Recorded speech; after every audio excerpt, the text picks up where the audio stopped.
Bom dia a todas as pessoas. É um prazer estar aqui com vocês. Quero agradecer muito ao Andrés, também à sua secretária, Elizabeth Soares, a Violeta, da Cooperação Espanhola, pelo convite, pela acolhida aqui. Quero também dizer o quanto é bom estar dividindo com a Eliane e com o Carlos esse momento, né? A Eliana Dias tem uma experiência muito importante à frente da Rede Nacional de Negras e Negros no Brasil, e é uma companheira de muita luta no Brasil. Eu estou no movimento LGBT e há 28 anos. Tenho 46 anos, entrei no movimento LGBT com 18 anos de idade e fundei a Parada do Orgulho LGBT do Rio de Janeiro, que hoje é a segunda maior parada do Brasil, com 1,5 milhão de pessoas anualmente em Copacabana. É um bairro nobre que eles não queriam deixar que a gente ocupasse. E esse espaço turístico do Rio de Janeiro a gente ocupa todo ano, levando as bandeiras da comunidade LGBT, né, de reivindicações. Também atuei no movimento negro na juventude e saí do movimento negro à época por conta das dificuldades de fazer justamente essa interseccionalidade entre o ser negro e ser gay. Havia uma dificuldade muito grande para trazer o debate de gênero, de sexualidade, e, à época, então, eu preferi dedicar toda, então, a minha atuação para o movimento LGBT. Tá? Pude ter a oportunidade também de participar da Conferência Mundial contra o Racismo e as Intolerâncias, que aconteceu em 2001 na África do Sul, e todo o seu processo também de organização. E esse processo foi muito importante para a gente verificar o quanto que os governos ainda têm dificuldade de trabalhar os temas de direitos humanos numa perspectiva intersetorial, numa perspectiva intersetorial e transversal, né? Quando quer se tratar de negras e negros, é só negras e negros, sem sexualidade, sem problemas econômicos, nada. Se vai se tratar de gays e lésbicas, travestis e transexuais, não se discute outras intersecções. E, justamente, a Conferência Mundial ela vinha para discutir racismo, discriminação racial, intolerâncias correlatas e múltiplas formas de discriminação. Então, era necessário trazer para o debate também dessa conferência as questões, por exemplo, que podiam ampliar a vulnerabilidade, a situação de vulnerabilidade das pessoas. Por exemplo, as mulheres negras, né? Por exemplo, os homens gays, as travestis negras. Então, como que... e se somado também a religiões de matrizes africanas, de religiões que, por exemplo, não são hegemônicas, né, são minoritárias, elas também sofreriam discriminação. Então, era necessário trazer esse debate. No final da Conferência Mundial, a gente saiu muito derrotado da conferência, porque esse tema, até temas ligados às mulheres na questão de gênero, teve uma derrota muito grande por conta da pressão muito forte dos segmentos de muçulmanos na conferência, e também toda uma divisão da Europa e dos Estados Unidos que estava preocupada só em não permitir que fosse aprovado o crime de lesa humanidade, porque toda a diáspora negra, a diáspora africana, queria que nessa conferência fosse aprovada a escravidão como crime de lesa humanidade. E esse foi o grande debate, e a gente compreende, porque era algo muito importante, mas, por outro lado, então, esses países, Europa e Estados Unidos, se centraram no sentido de derrotar essa tese e outros temas, então, tiveram dificuldades de se visibilizar. Porém, assim, é importante dizer que foi a América Latina que liderou o processo de debate sobre a inclusão da orientação, da sexual orientation, da identidade de gênero no processo da Conferência Mundial. Desde a Conferência de Santiago do Chile, das conferências, das sessões em Nova York, na ONU, em Genebra, até o processo em Durban. Eu estava brincando aqui com o Carlos que teve um momento que estávamos todos nós, latinos-americanos, e latinas americanas, gays e lésbicas, travestis e transexuais e aliadas e aliados da luta, e me chega o povo do Canadá, dos Estados Unidos, da Europa, meio que querendo já liderar a gente, né?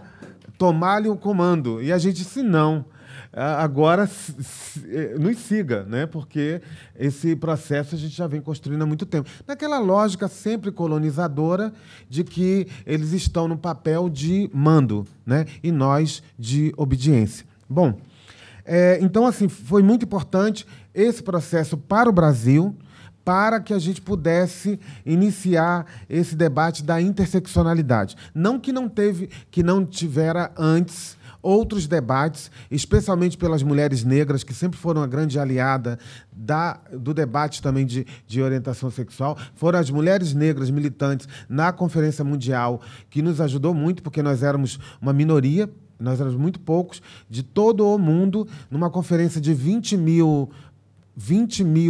mil participantes, nós éramos 100 LGBTs.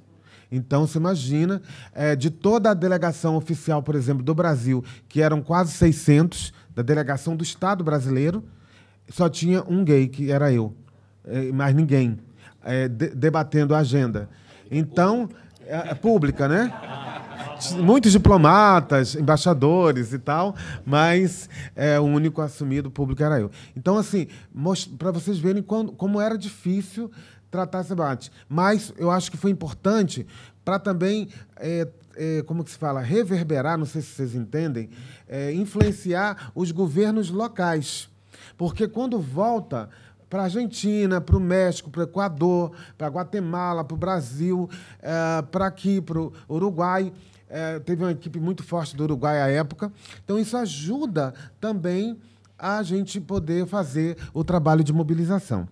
Bom, e aí, então, depois disso, da militância, no movimento, eu fui para a gestão pública, fui superintendente do governo do Estado na área de direitos individuais e coletivos, em 2007, e aí, então, a gente criou um programa chamado Programa Estadual Rio Sem Homofobia. À época era esse nome que o próprio movimento escolheu. Hoje, claro, que nós mesmos já utilizamos outras terminologias, né? Por exemplo, LGBTfobia, né? Mas, à época, era o que tinha de mais moderno, até porque o nosso movimento é um movimento que caminha, que constrói conceitos no caminhar. E isso eu acho que é uma das coisas mais livres que existe na comunidade LGBT, é isso também. De que a gente, porque já tomou visibilidade certo tema ou certo conceito, a gente se prende nele e não aceita outras possibilidades. Não. Se um termo pode abarcar mais pessoas, incluir mais pessoas, e as pessoas se sentem mais à vontade, vamos fazê-lo. E pude também, junto com a Eliane, com outros militantes, fazer o primeiro encontro nacional de gays e lésbicas, travestis e transexuais, negros e negras, no Rio de Janeiro. A gente reuniu 250 pessoas de todo o Brasil, e ali também sedimentou, a rede foi criada um ano antes, mas depois desse encontro fortaleceu esse processo. Mas logo depois fui para a gestão, e aí não pude continuar nessa ação. Bom, o Andrés me pediu para falar um pouco do quadro, né, da situação LGBT no Brasil, para depois fazer esse cruzamento com a discussão também da população negra e do racismo, e como que essas situações se interagem e produz mais prejuízos, né, para essas pessoas, né, na vivência prática, no seu cotidiano, na sua história, né, como ser humano. Bom, eu peguei 2 relatórios. Hoje, no Brasil, a gente começa já a produzir uma série de pesquisas, tanto públicas quanto de universidades. A UERJ, Universidade do Estado do Rio de Janeiro, hoje é um dos bastiões de produção de dados de conhecimento sobre o tema, através do Centro Latino-Americano de Direitos Humanos e Sexualidade e também através do Laboratório Integrado de Diversidade Sexual, Gênero e Política, que foi um laboratório criado justamente para dar suporte, para dar apoio ao programa estadual Rio Sem Homofobia, que estava nascendo e que precisava ter um braço também na universidade para produzir um processo também de monitoramento, de avaliação permanente, né? E de também supervisão do trabalho, porque nem a universidade sabia como fazer, porque nós não tínhamos tantas experiências anteriores para servir como referência, como base, e nem nós também, militantes, sabíamos também como que deveria ser. Então, a gente produziu, na verdade, um trabalho conjunto. Foi muito rico. Os doutores, os PhDs, tendo que sentar junto com os militantes e aprender também com eles, e os militantes aprenderem também com a universidade. Bom, e aí eu peguei 2 relatórios, só para dar uma base. A Eliane já colocou um pouco sobre o relatório do Grupo Gay da Bahia, que é um relatório muito importante, que hoje ele faz acompanhamento de matérias de periódicos, de jornais, de notícias que saem, e ele vai, então, monitorando esses dados e formando um relatório anual. Em 2016, foram assassinados no Brasil 343 pessoas LGBTs. Nunca antes na história do Brasil registraram-se tantas mortes ao longo dos 37 anos desse relatório. Foi a primeira vez que tem um número muito grande que vem numa ordem crescente. A cada 25 horas, uma pessoa LGBT é barbaramente assassinada, vítima da LGBTfobia no Brasil. O que faz do nosso país o campeão mundial de crimes contra as minorias sexuais.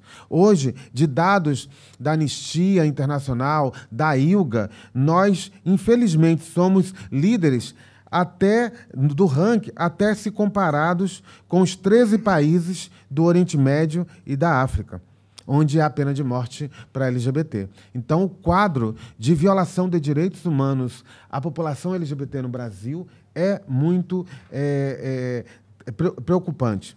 Tais mortes crescem assustadoramente. Para vocês terem uma ideia, em 2000 foram 130, 2010, 260, e 2016, 343. E isso, dados do que são visíveis, notificados, né? Porque muitos casos acabam sem notificação.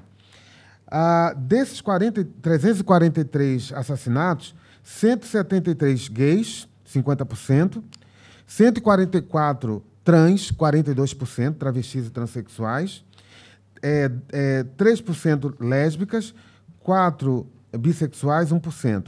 E incluindo 12 heterossexuais assassinados, porque era marido, companheiro de travestis e transexuais, ou parentes de pessoas LGBTs. Um exemplo disso foi um ambulante, um vendedor ambulante, em São Paulo, que foi assassinado porque ele viu 2 travestis sendo molestadas por 2 jovens e ele foi reclamar e pedir que parassem. E ele foi agredido até a morte, né? A faixa de idade, para nós, é uma coisa muito séria, porque aponta o seguinte, que 52% dos crimes contra a população LGBT se concentra de 14, 15 anos de idade a 30 anos. Então, isso traz para nós uma preocupação muito grande. A juventude, a adolescência, a juventude, na sua tenra idade produtiva, de produção, de aprendizado, de formação, né, educativa, está sendo assassinada, né? E a outra, do quesito cor, nós tivemos 64% brancos, 36% negros, e que é uma tendência destoante com os dados do IBGE, que aponta, em média, aí 52%, né, de assassinato da população negra. Mas, para a gente, aqui, deixa claro que talvez seja ainda a subnotificação do registro de cor. Porque, como não é uma identidade autoatribuída, é alguém que, depois da morte dessa pessoa, atribui a ela uma identidade racial, então pode ser que, por exemplo, isso não tenha sido registrado corretamente. Outra informação importante, o governo federal vem realizando relatórios, produzindo relatórios de violações de direitos da população LGBT, através de alguns mecanismos que existem no plano federal. Existe hoje no plano federal o Disque Direitos Humanos, que é um telefone de número 100, 100, onde as pessoas podem ligar gratuitamente de qualquer parte do Brasil para denunciar violência contra criança, contra idoso, contra mulher, contra LGBT e por aí vai. E também tem também o Disque 180, de violência contra as mulheres. Então, todos esses dados são catalogados e juntados. Tá? Esses dados são do relatório sobre violência homofóbica no Brasil, que apontam, de junho a dezembro, que foram denunciados no Brasil 6.809 violações de direitos humanos contra a população LGBT. 6.809 denúncias de violações de direitos da população LGBT, envolvendo 1.713 vítimas e 2.275 autores.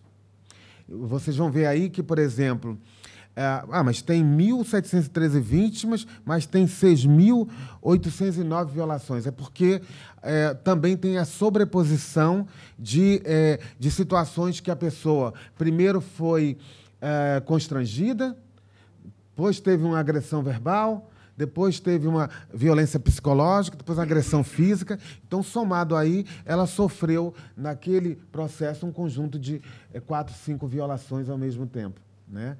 Então, a gente também contabiliza isso para ver o grau também de vulnerabilização dessas pessoas. Tá, os números fazem algumas revelações importantes. A primeira diz respeito ao padrão de sobreposição, que eu já comentei, né, de violências cometidas.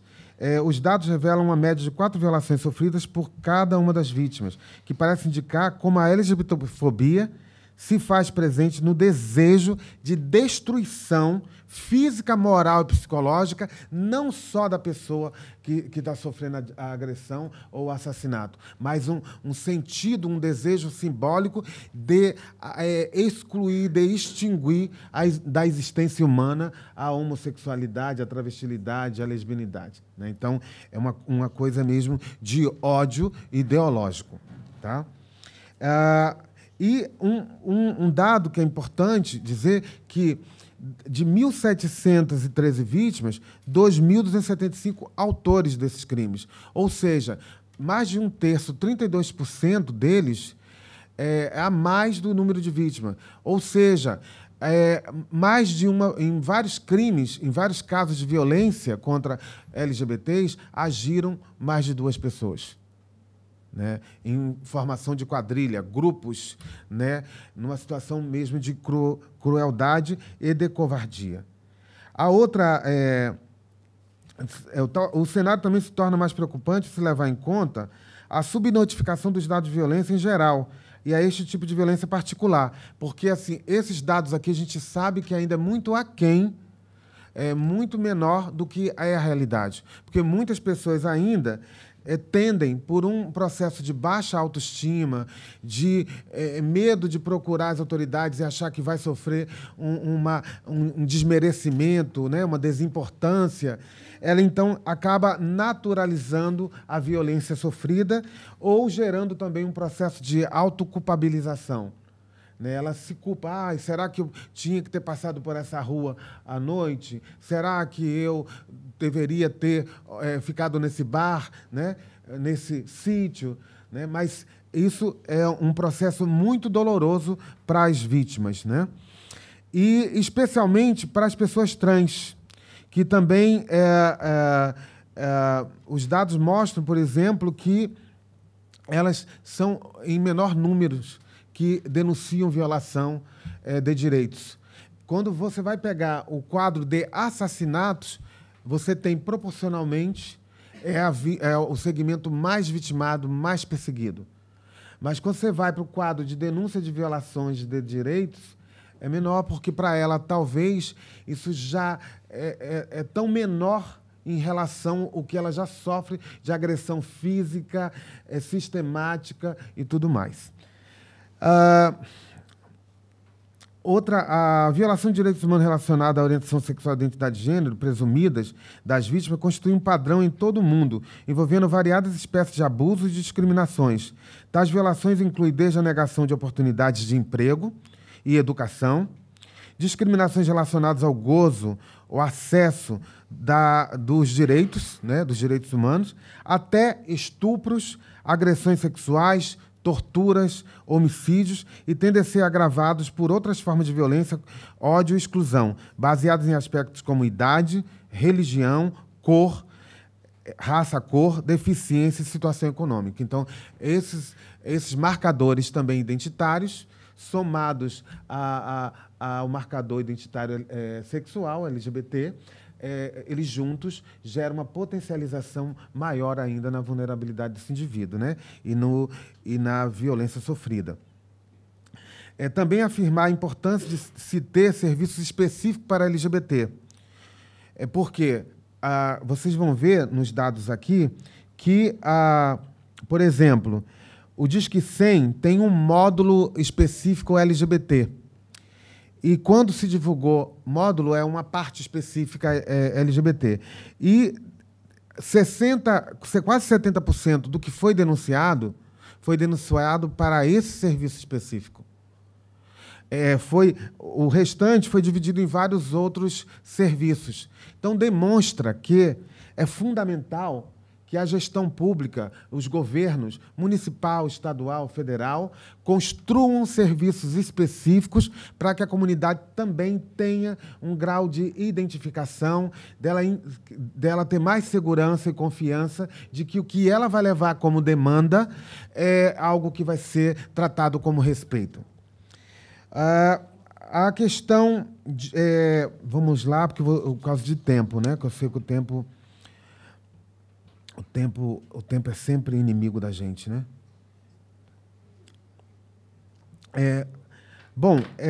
Que mais? Cor. Nesse relatório, que é importante dizer, para você ter uma ideia, já bem diferente de assassinatos. Raça e cor autodeclarada, né, que a pessoa se declara, 52% do total de respostas válidas são de pessoas negras, denunciando violações de direitos. E uma coisa que a gente também tem acompanhado, que quando você cruza os casos de discriminação contra a população, no Brasil ainda não fala a população negra, o movimento fala, mas no IBGE, Instituto Brasileiro de Geografia e Estatística, ele trabalha com pretos e pardos, né? Nós juntamos porque, para a gente, não tem essa, né? É claro que a gente sabe que racismo no Brasil é cor da pele, né? Quanto mais pigmentada a cor, mais racismo você vai sofrer. Não é origem, porque nasceu, nada disso. É o que está mostrado no corpo. Então, eu, por exemplo, considerado um tinta fraca, né, vou sofrer menos situações de violações que outros irmãos e irmãs negros e negras, né, que tiverem uma pigmentação da cor da pele maior, né? Então, isso é uma questão concreta, objetiva no Brasil.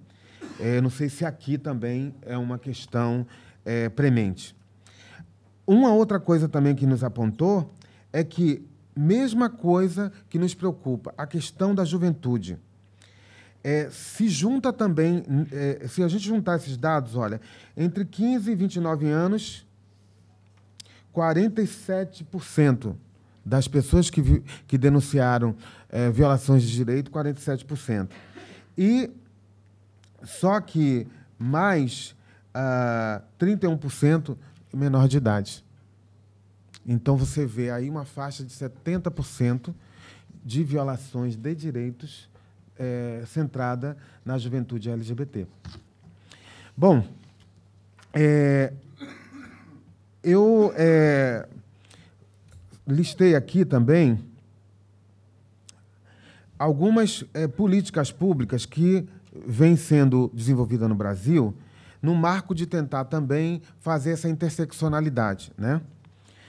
E também um pouquinho do que a gente pensa sobre a questão racial, do que eu penso sobre a questão racial no Brasil, muito corroborando com o que a Eliane já colocou, não vou ficar repetindo temas que ela já apontou, mas eu tomei o cuidado de escrever, porque como eu não falo espanhol, e eu sei que é muito difícil essa relação português-espanhol, a gente pensa que é fácil, mas não é. Não é para mim, eu sei que também não é para vocês, isso é sempre complicado. Ser negro e ser negra no Brasil ainda é um desafio. Os fatores são diversos. Existem ainda muitos resquícios de uma sociedade que se organizou em torno do escravismo. São esses resquícios de dominação que impôs sobre a população de africanos e descendentes. Estigmas cruciais de rejeição, discriminação e exclusão. É com esses restos de passado de uma cultura que uma cultura vai se formando, bem como a subjetividade dos indivíduos. A cultura dominadora ainda é a cultura da casa grande, da casa do dono dos escravos, repleta de valores etnocêntricos, brancos e excludentes. Essa cultura define a ordem das coisas na sociedade atual, os avanços do mundo moderno, com as novas configurações da vida. Vestiram de roupagens novas questões muito antigas, como o preconceito, a desvalorização da diferença, a imposição de valores oriundos de outras culturas. Ou seja, a vida no Brasil pós-colonialista traz marcas profundas de um momento histórico que se passou, mas que segue reproduzindo seus mecanismos de exclusão, separação e dominação. A pessoa negra no Brasil é estigmatizada. Isso quer dizer que em torno dela tem representações, tem uma série de marcadores históricos, cheios de marcas de exclusão. As representações em torno do negro e da negra, que se traduzem como ser sujo, ser pobre, ser feio, ser bandido, ser burro, não ter inteligência, né? Ainda imperam em nossa sociedade. Até porque, numa sociedade onde os padrões, os valores são brancos, onde a beleza exaltada é branca, não teríamos lugar para outras questões em torno do negro, a não ser esta que citamos acima. A questão também é que o preconceito, a discriminação, a desvalorização, a exclusão ocorre nos bastidores, em muitos casos, de uma forma velada, o que impossibilita muitas das vezes qualquer possibilidade de mudança. Quando se trata de ser negro e gay, negra e lésbica, negra e travesti, negro e homem trans, entre outros, os estigmas ficam um pouco pior, porque numa sociedade heteronormativa, onde os valores culturais são predominantemente brancos, pode-se dizer que a exclusão é dupla, pela negritude e orientação sexual e identidade de gênero.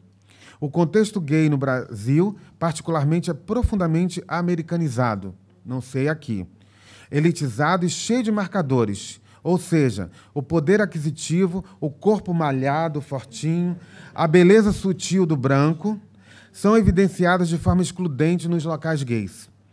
Tais aparatos de exclusão foram construídos socialmente, existe um histórico por trás disso. Foram uma série de fatores que contribuíram para essa postura diante das diferenças, até porque em nosso país as coisas de negro ficaram sempre deixadas em segundo plano e sempre muito estigmatizadas, quando não demonizadas. Há uma imposição do que é bonito. A cultura dominadora, influenciada pelos padrões brancos e americanizados, bem como pelo histórico de discriminação e preconceito em relação a negros, define o que deve ser chamado de bonito e o que deve ser visto, desejado e contemplado. Os próprios espaços vão geograficamente segregando e ditando a ordem de quem pode e de quem não pode frequentar.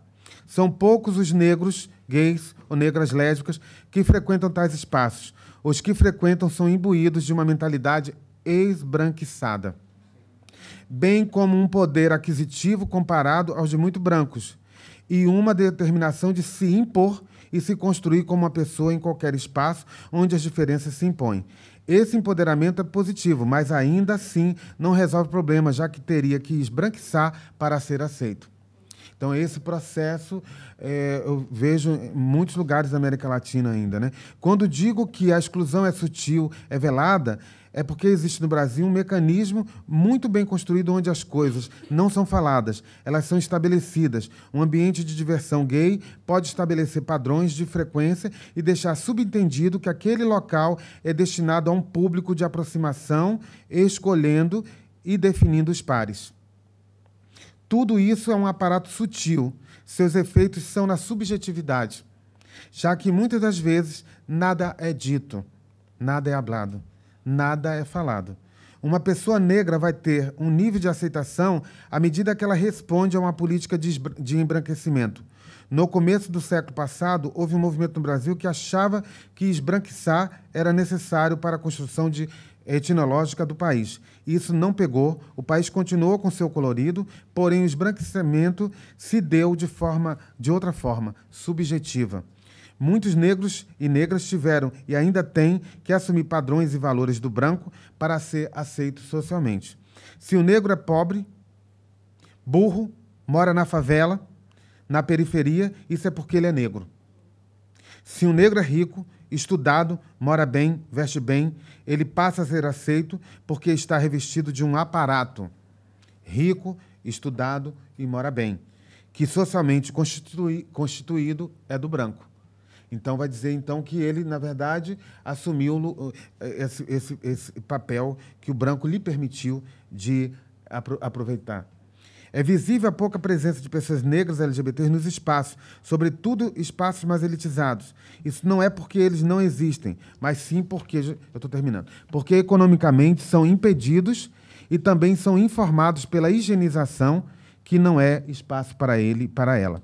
Os que vão vivem o viejo dilema da casa grande e da senzala, ou seja, no escuro o negro serve. Lá dentro da boate, no quarto escuro. Porque ninguém vê. Mas no claro não dá, porque se tem medo do que as pessoas vão falar. O preconceito, a discriminação ainda é um dilema em nosso país. A desconstrução de tais preconceitos vão se dar a partir do momento que dermos conta de abolir estigmas históricos e valorizarmos nossas raízes culturais. Enquanto insistirmos em exportar culturas de fora, seremos reféns da mentalidade excludente presente nessas culturas. Elas são excludentes porque não têm nada a ver com nossa forma de ser, nosso jeito e nosso estilo. Quando falo culturas de fora, eu estou dizendo músicas, formas de vestir, mentalidades, tendências que distanciam muito da nossa cultura brasileira e cultura latino-americana, né? Não estou dizendo que não devemos conhecer outras culturas diferentes e estabelecer com esses diálogos, trocas. A questão é que não fazemos trocas e diálogos. O que ocorre no Brasil e muito da América Latina é simplesmente uma desvalorização do que somos e de quem somos. Isso nos leva a um processo de assumir como nossas culturas estrangeiras. Um processo de assimilação seríssimo e que estrutura todo o processo de violência contra a população negra. E se a gente, então, analisar essa situação da população negra e da população LGBT no Brasil, nós vivemos nessa interseccionalidade uma situação severa de violação gravíssima, né? Quando a gente compara os dados de violência contra a população LGBT afrodescendente, você vai ver que os requintes de crueldade, ou seja, se um tiro na cabeça de uma pessoa, tiro de arma de fogo, na cabeça de uma pessoa mataria, a pessoa negra LGBT terá 15, 20 tiros. Se uma facada, uma faca em coração mataria, a pessoa recebe 15, 30 facadas. Então, há um encontro, uma interseccionalidade para o mal, no sentido de vulnerabilizar ainda mais as pessoas LGBT, afro-negras e negros.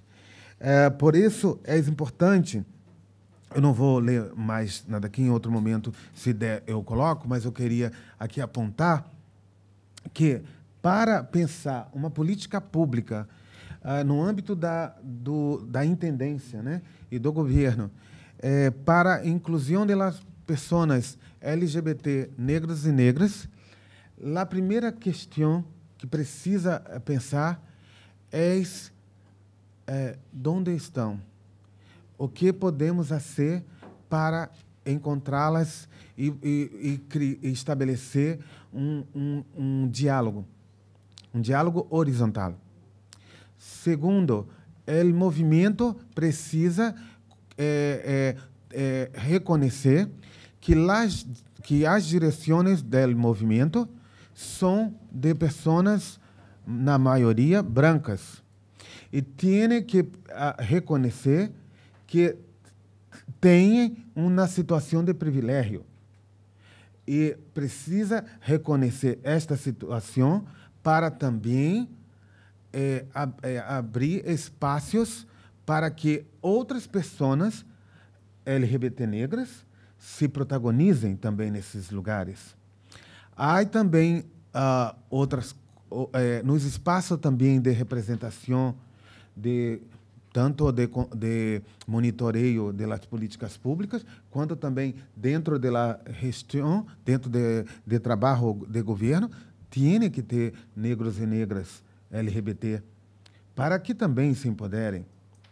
O movimento negro é necessário que também amplie sua visão de gênero, especialmente para os homens negros, que sabemos que ainda, por conta de todo o processo de racismo, em Brasil acontece muito isso fortemente, que acaba que a imagem e o que fica de valor do homem negro é a sua virilidade, a sua vitalidade. Então, para o homem negro, é necessário a apologia desse valor do homem muito macho, né? Para ter esse lugar de empoderamento. Não, vocês não precisam disso.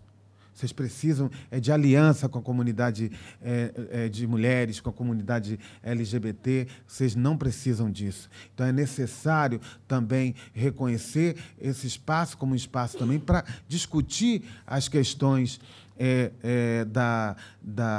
das sexualidades, para que não só abre espaço para arejar, para trazer mais ar para a discussão, como também para que os próprios se sintam mais livres para viver sua própria sexualidade. Então, eu paro aqui dizendo o seguinte, que nós, no Brasil, construímos alguns movimentos, como a Eliane já colocou, a Rede Nacional de Negras e Negras LGBT, a Rede Nacional de Mulheres Negras, o Fórum Nacional de Travestis e Transsexuais Negras. Existem encontros regulares de 2 em 2 anos, de períodos em períodos, de encontros das pessoas negras e negros LGBTs para poder falar. Existe toda uma discussão hoje, dentro da gestão pública, dentro do governo, que tem que ter cotas para, na hora de compor um conselho, quantas pessoas negras, quantas pessoas mulheres, entre os LGBTs, lésbicas, trans, ter este cuidado para que possa ir ampliando o processo de desenvolvimento humano. Porque muitos dizem assim, não está cá porque não se interessa, não participa, eu não tenho culpa. Claro, este é o argumento mais fácil de se usar. Mas precisamos sair desse lugar de conforto e buscar saber o que é necessário fazer para que a gente consiga chegar. Tá? Eu depois, em outro momento, posso falar um pouco mais das políticas públicas nossas. Obrigado.